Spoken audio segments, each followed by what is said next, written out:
So if the white guys didn't take over this country and found this country and set it up and arm it with arms, well, eventually the Africans are going to come over and do it. Or the Chinese are going to come over and do it. That makes sense. Like if you look at a city like Compton, if you withdrew all the police and all the FBI and CIA and all that stuff out of Compton, the city would kill itself within a week.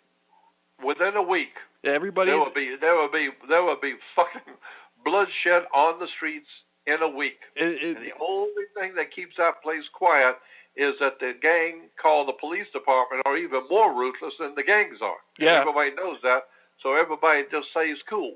They just be cool. Yeah. I even heard that a lot of, like, I was listening to this one guy, and he was telling me so many years ago, like in the late 70s and early 80s, somebody used to leave large amounts of guns and drugs abandoned. They would just abandon it there and let the gangs find it. Yeah, I wouldn't be a bit surprised. All kinds of shit like that happens. Yeah, this guy was saying how there were, back in the early 80s, there was a truckload full of machine guns and drugs just sitting there, and the truck was sitting there for a few days, and so eventually the gang said that, one of the gangs broke in the van and found all this stuff in there. It was there for them. Yeah, somebody left it there for them. Right. Yeah. It's probably white folks.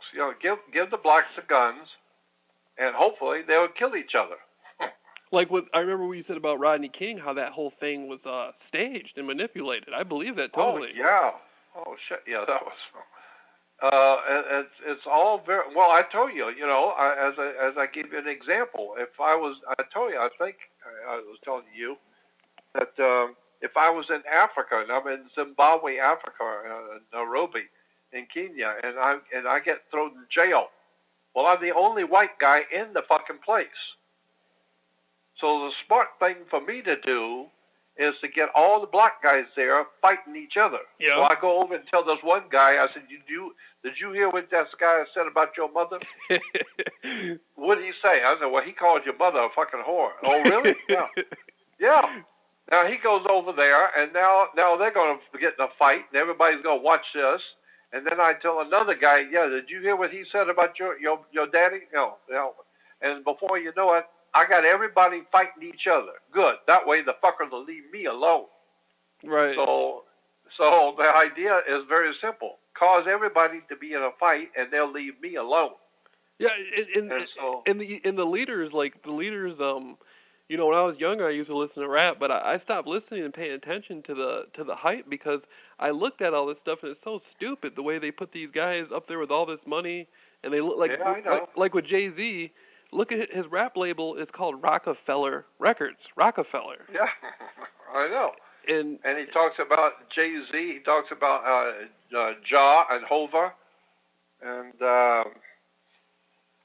yeah, and and why? And you got to ask yourself, why does Hollywood promote this kind of music and promote movies about gangs and Fast and Furious and gang wars and gang movies and gang movies about war and violence and gangs? Why does Hollywood do that? Why do they keep promoting these gang movies? It's because they want the young people to get into gangs. They want it. They're not trying to stop it. Just say no, bullshit. They want the kids to get into gangs because that way they got control over them.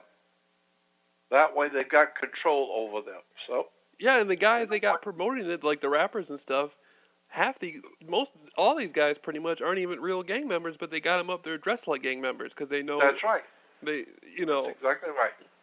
Yeah, I seen that. Where now, what they don't want, I'll tell you what the white people who are running the planet, what they don't want is they don't want any movies being made that shows young black men going to college, going to school, doing well in school, getting high marks, opening up corporations and companies and making big money and educating their children and taking care of their families and growing intelligence and wisdom and knowledge and becoming very highly intelligent young people with good families. That's what they don't want.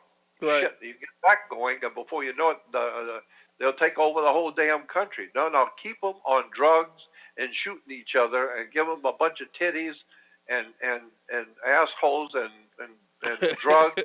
Yeah, give them the drugs. Make sure they got plenty of drugs and plenty of alcohol and plenty of rap music and all that shit. And just fuck them. Let them have a good time on that. But don't teach them anything. It's like a zoo. We don't want them to know how to read or write and teach them anything and dress up in suits and be intelligent and run for office. No, we don't need that. Yeah, that's why I was you know, Jordan, I was sitting there watching this thing. It was about prisons, and it was all these guys in prison, and they put them in these little mini cages. This was in California. They had them in these little mini cages, and there was a basketball hoop in each cage. They were I love it. Yeah, there was, and I was sitting there. I couldn't believe it. It was all these people in cages playing basketball by themselves. Yeah, that's it. That's cool. Yeah, and give the chump a ball and then go play basketball. Yeah, and it was, as soon as I saw that you're the first person I thought of. I was like, that's what Jordan was saying. There it is. It's all about the basketball. That's it. So I don't want to play basketball. Well, then you can go get your ass whipped. Yep. So now, you want to get your ass whipped or you want to go play basketball? So, well, I guess I'll go play basketball. Good. That's a good decision. Because I'm going to whip your ass if you decide not to play basketball, because I'm going to decide that you're getting too smart. You're starting to think. And that's the one thing we don't want is folks getting too smart.